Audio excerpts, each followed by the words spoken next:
Ya estamos aquí con esta primera entrevista de 2020, que es una gozada contar con Joaquín. ¿Qué tal, Joaquín? ¿Cómo estás? La gozada es mía estar contigo, Vicente. Porque va, al revés. Joaquín es director de mercados y productos de inversión y adjunto a la dirección de El Economista. Así es. El Economista, que es donde fue mi jefe, Joaquín, donde me sufrió ahí un poquito y donde pasamos unos buenos ratos, ¿verdad? Yo siempre he dicho que lo que tengo son compañeros de una excelente sección. Además lo he dicho toda la vida. O sea, es decir, creo que El Economista es la mejor cantera de la prensa económica y yo creo que además que es un sitio donde hemos trabajado. Es que nos divertimos haciendo lo que hacemos. Sí. Igual que aquí, igual que en este podcast, que la idea es divertirnos. Oye, hemos cerrado ya el 2019, que ha sido como esperábamos todo, ¿verdad? En las bolsas. Ha sido todo lo contrario de lo que esperábamos. O sea, es decir, yo creo que si a finales del 18, y yo además recuerdo sobre todo la Nochebuena del 18 con Wall Street desplomándose. Es que además tengo un recuerdo clarísimo ¿Cómo fue? de aquella noche. En la cena estábamos porque ahí. fue nada más, lo recuerdo perfectamente porque, claro, es decir, nosotros acabamos de sacar el fondo de inversión. El fondo de inversión, Tresis, cartera Eco 30. Tresis, cartera Eco 30, fondo de Tresis, gestionado por Tresis y asesorado por El Economista. Entonces acabamos de sacar el fondo y claro, yo me acuerdo que decía, joder, con lo que hemos peleado, con lo que hemos luchado con esta idea, con lo que representa para nosotros, digo, oye, es que en las primeras de cambio vamos a morir en la orilla. Es decir, porque habíamos construido la cartera a comienzos de diciembre y claro, el mercado en Wall Street desplomándose, estábamos viendo claramente que nos dirigíamos a lo que iba a ser un mercado bajista y las previsiones que venía un año de vacas flacas, clarísimamente. Es decir, en el mejor de los casos te ponías y decías, mira, yo sé que soy un inversor de largo plazo, que estoy comprando en unos precios que luego se ha demostrado que eran una oportunidad fabulosa para entrar en mercado, pero desde luego la previsión que teníamos todos es que era un año de vacas flacas y ha sido un año excepcional de mercado. Pero en ese momento la chuletilla de la cena del 24 no entraba, ¿no? Yo recuerdo que además a comienzo de enero se lo trataba de explicar a todo el mundo. Es decir, yo creo que en este momento el mercado nos está dando una oportunidad extraordinaria de entrar. Es más, nosotros teníamos en ese momento la cartera comprada a un PER 10. O sea, es decir, nos estaba ofreciendo 10,2 o algo así. Quiero recordar un poco la de comienzo de año. Es decir, si tú invertías a 10 años en esa cartera, te iba a dar generar rentabilidades del 9,6%. Te estaba ofreciendo una buena puerta de entrada enorme. Pero la sensación era, ¿y quién invierte en este momento? Claro. Es decir, yo creo que además, si analizamos cómo fue el 19, fue un mercado en el que todo el mundo ha tenido una exposición más baja a lo que sería su perfil de riesgo. Porque además, aunque el mercado ha acabado con rentabilidades del 20 y tantos %, lo que nos encontramos es que tuvimos un mes de mayo durísimo, donde yo creo que vimos la segunda vuelta de si el mercado de verdad nos iba a llevar a una recesión. Tuvimos un mes de agosto todavía más terrorífico, porque además yo me acuerdo ya de una jornada de esas brutales en las que los chinos habían roto con los americanos. Trump acababa diciendo al presidente de la Fed que si trabajaba para los chinos y entre medias teníamos todo lo del Brexit y decíamos, ¿a dónde vamos? Tercer conato en menos de un año de si nos íbamos a una recesión y luego los mercados recuperaron todo lo que habían caído en aquel momento y fiesta grande. A tope y hemos cerrado el año con unas rentabilidades espectaculares en Estados Unidos. Una rentabilidad que nadie en su sano juicio podía esperar. Nosotros para el fondo pensábamos que la rentabilidad que debía ofrecer era el 9 y pico que te comentábamos. Pues oye, hemos encontrado una rentabilidad muy superior de cierre de año. O sea, es decir, el dato oficial es un 20,3. O sea, es decir, hemos más que duplicado nuestra expectativa de rentabilidad. Claro, y después de haber dicho esto, que ha pasado todo lo contrario de lo que todos imaginábamos, yo primero, porque yo reduje riesgo en la parte de medio plazo de mi cartera sensiblemente, lo que te voy a preguntar ahora, no sé si tiene sentido, pero es la pregunta que se hace la gente. ¿Este año qué? ¿Este año van a subir las bolsas? ¿No van a subir?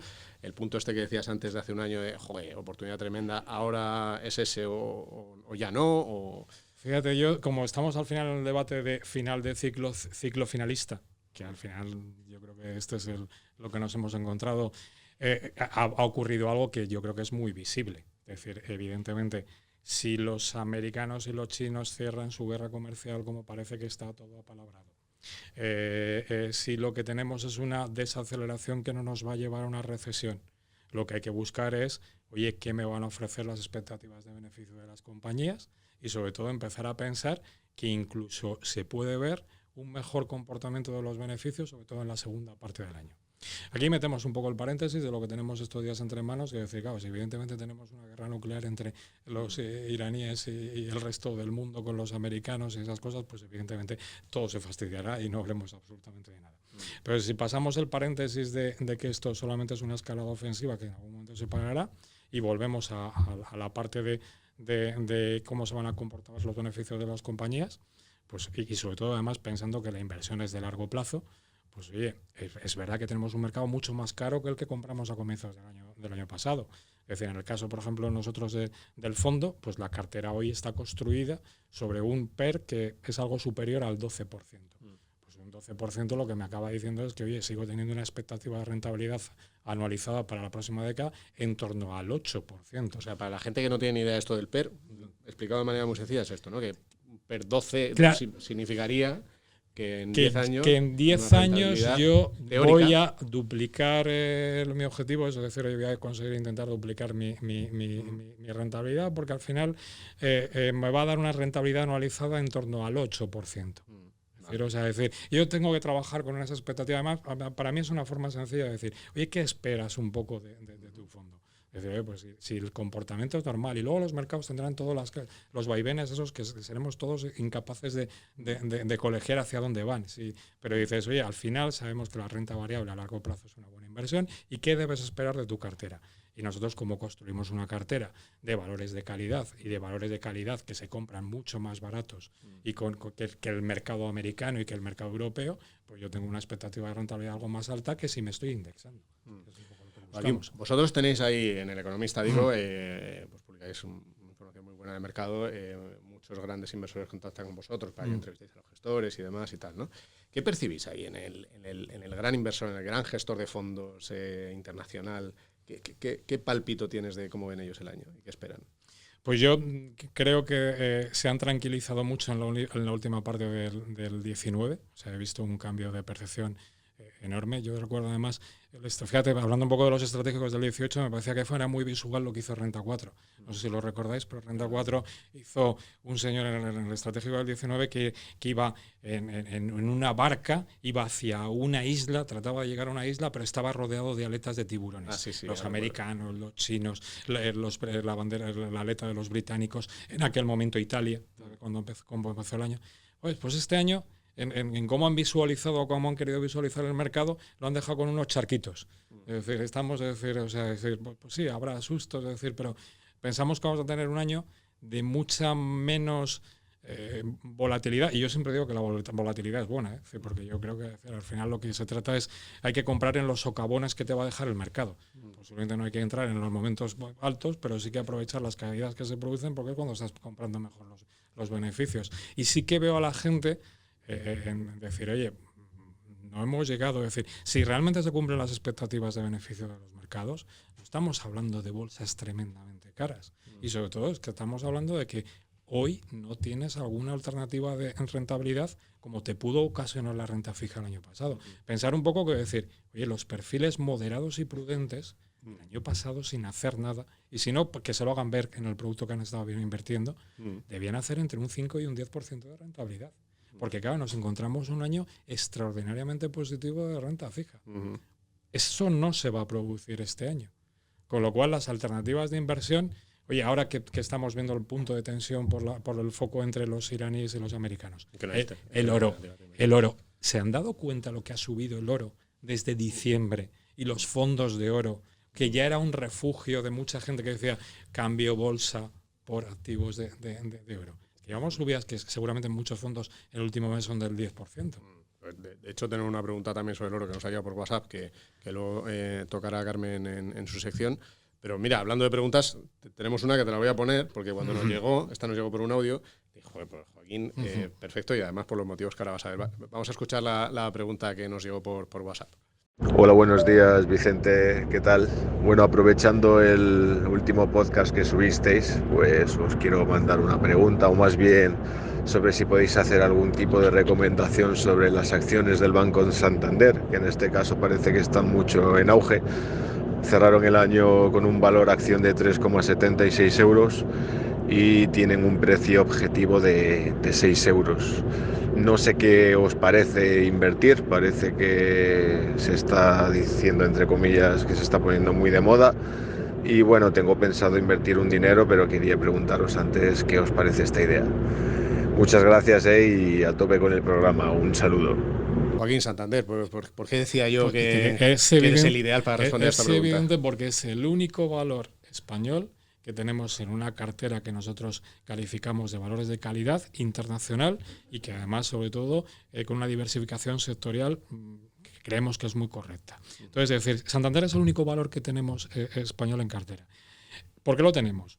Esencialmente porque pensamos que es un banco que más de la mitad de su negocio es americano, Brasil, México, Estados Unidos. Hay que pensar los ROEs que se están alcanzando, por ejemplo, en mercados como el brasileño, que están en torno al 20%. O sea, la situación es muy diferente a la situación que tenemos de tipos de interés en Europa. Y con ese 50% de su negocio, nadie tiene la percepción de que es un banco híbrido entre Europa y Estados Unidos, con lo cual tendría que estar cotizando valores en libros en un híbrido entre lo que sería un multiplicador de mercado americano y mercado europeo. Hoy está cotizando a 0,60 y tantas veces valor en libro. ¿Por qué? Porque se le considera banco europeo. Tiene una de las 3 mejores recomendaciones de la banca europea, ING, Unicredit, que es otro de los bancos que tenemos en cartera, en el Eco 30, es otro de los bancos que tiene mejores recomendaciones, y pensamos que tiene que asimilar ese multiplicador de descuento sobre valor en libros, porque reconocemos que, evidentemente, la banca está en ese concepto de destrucción creativa que nos hemos inventado para que paguen parte de la crisis, y eso yo creo que no es discutible, es decir, y que los bancos tienen un negocio muy difícil mientras los tipos en Europa sigan en el 0%, pero en otros mercados hay tipos de interés que les permiten ganar dinero, y además yo siempre pongo una comparativa. Es decir, Bank Inter, por ejemplo, ahora va a liquidar, por ejemplo, es decir, y va a repartir como un dividendo extraordinario a línea directa a sus accionistas. Bank Inter cotiza al doble valor en libros que Santander. Es verdad que es un banco que tiene un negocio que puede justificar un multiplicador mucho más elevado que el del Santander. Pero o el del Santander es enormemente bajo, o el de Bank Inter, cuando se desprenda de línea directa, es enormemente alto. Entonces, yo tiendo a pensar que en Santander hay una recuperación de valor que es evidente y clara, y por eso es el único valor que tenemos en cartera española. Hablaba este amigo de 6 euros de precio objetivo, que decía él, vosotros de cálculos de medias y tal. Yo creo que es excesiva esa valoración. Es decir, o sea, yo creo que no, nos conformaríamos solamente con una recuperación muy inferior, no hace falta que llegue a 6 euros, o sea, es decir, son los precios actuales. También está el tema, y ya lo uno, ¿no? Es, al final, cuando hablamos de bolsa, aunque la bolsa es mundial, es internacional, la cartera que estabas hablando, pero al final el inversor de aquí muchas veces se firma en la bolsa española, ¿no? La bolsa española no ha tenido un año tan bueno este que hemos cerrado como los mercados en general, se ha quedado ahí en el 11, que si sumas dividendo, pues no sé exactamente la cifra a la que se va, pero por debajo, muy por debajo del resto. ¿Tú qué crees que hay ahí? ¿Hay tema político detrás? ¿Acabamos de tener un nuevo gobierno? ¿Hay preocupación de...? Yo creo que el factor político es residual y que corresponde un poco a lo que veníamos hablando, que es un tema de la bancarización. El IBEX es un índice condenado por el peso todavía tan elevado que tiene la bancarización. Entonces, es decir, yo creo que además es de los índices que están cotizando en este momento con un descuento frente a su multiplicador de beneficios históricos más elevado, como castigo evidente a la construcción que tienes. La encuesta de Bloomberg decía hace poco que veremos subida de tipos en el 2022. Yo no conozco todavía a nadie que de verdad, no sé cómo se dará, y además le doy toda la credibilidad, y prueba que le doy esa credibilidad es que además en El Economista lo publicamos a todo lo grande que podemos, pero en realidad no conozco gestores que me estén diciendo yo veo subida de tipos en 2022. Nadie está viendo una recuperación económica tan fuerte en Europa como para pensar que de verdad viene una subida de tipos. Mientras no veamos subida de tipos, y recordar lo que pasó con Mario Draghi en Sintra, que cuando se abrió la posibilidad de que los bancos vieran o tuvieran o pudieran contemplar la expectativa de subida de tipos, se produjo una recuperación muy fuerte. O sea, mi pedrada de este año es mi pedrada de mercado, es decir, el IBEX. Piedras Gómez, no Pómez, sino Gómez. Piedras Gómez. Mi pedrada de este año es: nadie piensa que el IBEX lo vaya a hacer mejor que el resto de mercados europeos. La sorpresa realmente sería decir, si de verdad vemos esa recuperación que empieza a pensarse que de verdad viene una subida de tipos, el IBEX lo hará mejor y lo hará claramente por la recuperación de los bancos. Y esto es, ya te digo, que está totalmente fuera del consenso del mercado, porque la mayor parte de la gente piensa que hay que tener mucha más bolsa europea y mucha más bolsa americana, como además corresponde a la lógica. Que el error es decir, lo que no puede ser, por mucho que digamos, que yo haga una cartera de bolsa y que en mi cartera de bolsa esté Repsol, Telefónica, Santander, BBVA, Iberdrola. No, pero eso es una cantidad de gente que tiene eso. Mi tío está en Navidad, que siempre me pregunta y me dice, oye, ¿el Santander o el BBVA? O sea, que al final, ese fue el objetivo por el que nosotros lanzamos un poco el Eco 30, que mucho antes de fondo ya es índice de bolsa de stock, quiere decir, vamos a intentar seleccionar, que es lo que le decimos a nuestros lectores del Economista, vamos a intentar seleccionar los 30 mejores valores internacionales que podamos encontrar, porque de verdad, y además hacerlo con el menor coste posible para el partícipe que hayamos podido encontrar. Ese es el objetivo, hay que quitársela, porque hay muchas mejores ideas fuera del mercado español que dentro del mercado español. Sí, hay costes bajos además, porque la gestión pasiva aprieta, y batir a los índices es un reto. Yo creo que, pero a mí ese debate realmente no me preocupa muchísimo más, y decir la situación de decir, yo creo que el debate pasiva y activa va a convivir permanentemente y no es una, o sea, el problema es la concienciación de la inversión como ahorro a largo plazo. A mí me tiene de verdad preocupadísimo que estamos a expensas de ver los datos de aportaciones a planes de pensiones, y estoy horrorizado viendo que hasta noviembre llevábamos menos de 200 millones en aportaciones a pensiones, y que en los años buenos estamos hablando de 3.400 millones. No se construye ahorro. Eso es lo que realmente me preocupa, decir, la falta de interés por la inversión que tenemos en España. Desde luego, yo creo que lo bueno que tiene, lo que sí creo es bueno de la gestión pasiva, gestión indexada, robo-advisors y demás, es la simplicidad. Yo creo que es una cosa que para la gente llega, y probablemente va a llegar a mucha más gente a invertir, por aquello de que no tiene que pensar si contrata esto o lo otro. O sea, que yo creo que es una cosa buena. El tema de pensiones, mira, la semana que viene vamos a tener en este podcast a José Antonio Berce, que vamos a hablar con él precisamente de soluciones con todo este lío, porque siempre estamos ahí dándole vueltas, y más que los problemas vamos a intentar ahí también nosotros hablar de soluciones con él, modelo sueco, no sé qué, que va a estar entretenido. Y yo te digo más, sobre todo, Vicente, porque hay una cosa que decir, que hablo con muchos amigos y conocidos, que la gente, por desconocimiento, tiene miedo a ahorrar, pero en realidad tiene dinero para ahorrar. Claro, y lo deja en productos muertos, que no generan ningún tipo de rentabilidad, cuando dices, oye, si inculcamos a la gente que el objetivo de cualquier inversión con algo de riesgo es cada 10 años duplicar lo que tú tienes, de verdad me parece que es un trabajo potentísimo, porque en 20 años son 4 y en 30 años ese capital invertido se multiplica por 8. Fíjate, esas son las cuentas fáciles que hacemos. Nosotros intentamos, igual que vosotros también, generar muchos vídeos para hacer esos cálculos, ¿no? Que es verdad que luego hay veces que no, que hay periodos en los que la rentabilidad histórica es menor, pero es que si te coges a largo plazo, es que las cifras que te salen son prácticamente esas a lo largo del mercado americano. Pues vamos a ir terminando este ratito de conversación, que espero que hayas disfrutado. Mucho. La verdad es que yo creo que nos espera un año por delante muy interesante. Esta entrada en la década de los 20, dejando atrás la última, veremos si son felices y si acaban con felicidad o no. ¿Tú qué crees ahí? Yo sigo pensando que si el escenario es el que va a ser un año de mucha menos rentabilidad que el 19, pero es un año en el que la bolsa va a permitir, y sobre todo además en el momento en el que se produzca algún pequeño recorte, oportunidades muy interesantes de entrar. Pues nada, ya lo veis. ¿Vosotros qué opináis? ¿Queréis esto o queréis que nos vamos a pegar el mega piñazo este año, o al revés, o que va a ser un año fabuloso? Pues dejadlo en los comentarios, que paso están los comentarios. ¿Os gusta la conversación? Le dais al me gusta, que es una cosa que a nosotros nos gusta mucho. Así que nada, muchas gracias, Joaquín. Os seguimos leyendo en El Economista. Muchísimas gracias a vosotros y a Feniz. Y nada, que siga Eco 30 así de bien, 3 cartera Eco 30 así de bien también. Así que nada, muchas gracias. Muchísimas gracias. Gracias a todos.